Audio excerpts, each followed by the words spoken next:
என்ன cricket fans, நம்மலாம் என்னதான் கஷ்டப்பட்டு லிமிட்டை தாண்டி புஷ் பண்ணி ஒரு சக்சஸை கொடுத்தாலும் இங்க ஸ்பாட்லைட் இல்லைன்னா எவனுமே ரெகக்னைஸ் பண்ண போறது இல்ல. நம்மலாம் பேச மறந்த வீரன் புவனேஸ்வர் குமாரோட கதை.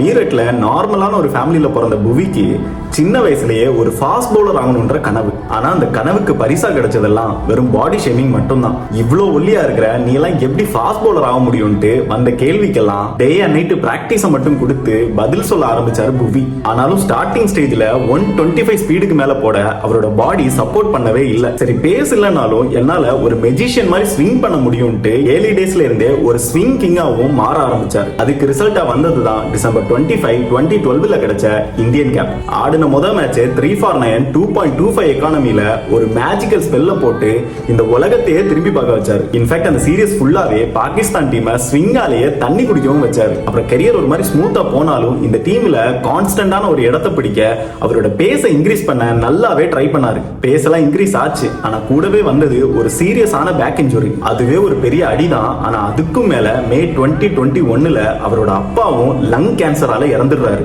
இது எல்லாமே சேர்ந்து அவரோட பெர்ஃபார்மன்ஸை ரொம்பவே டிஸ்டர்ப் பண்ண ஆரம்பிச்சது. அப்புறம் என்ன நடந்துச்சுன்னே தெரியல. கண்ணை மூடி திறந்தா கடைசியா இந்த லெஜெண்ட் இந்தியன் ஜெர்சியை போட்டது 2022 ஞாபகத்துக்கு வருது. என்ன கொடுமை இல்ல. ஆனா வீரனுக்கு இதெல்லாம் ஒரு மேட்டரே இல்ல. இந்தியன் ஜெர்சியை போடலன்னா என்ன, நான் ஐபிஎல் ஜெர்சியை போட்டு பெர்ஃபார்ம் பண்ணுவேன்னு 16 சீசன் ஆடி 200 விக்கெட்டை எடுத்து ஐபிஎலுக்கே ஒரு கோட்டா மாறி இருக்காரு. நேத்து கூட ஒரு மேஜிக்கல் ஸ்பெல்ல போட்டு 3 விக்கெட்டை எடுத்து ஓவராலா இந்த சீசன்ல 7 எக்கானமில 14 விக்கெட் எடுத்து பர்பிள் கேப்பையும் வாங்கியிருக்காரு. இங்கெல்லாம் விராட் கோலியோட ஃபிட்னஸையும் பும்ராவோட ஒர்க்லோடையும் சீரியஸா பேசிட்டு இருக்காங்க.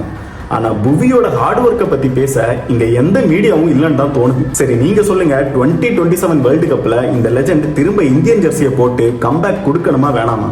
உங்க ஒப்பீனியனை மறக்காம கமெண்ட் பண்ணுங்க. அந்த மாதிரி இன்ட்ரெஸ்டிங் ஸ்டோரிஸ் எல்லாம் தெரிஞ்சுக்கணும்னா என் ஐடியா மட்டும் ஃபாலோ பண்ணிருங்க.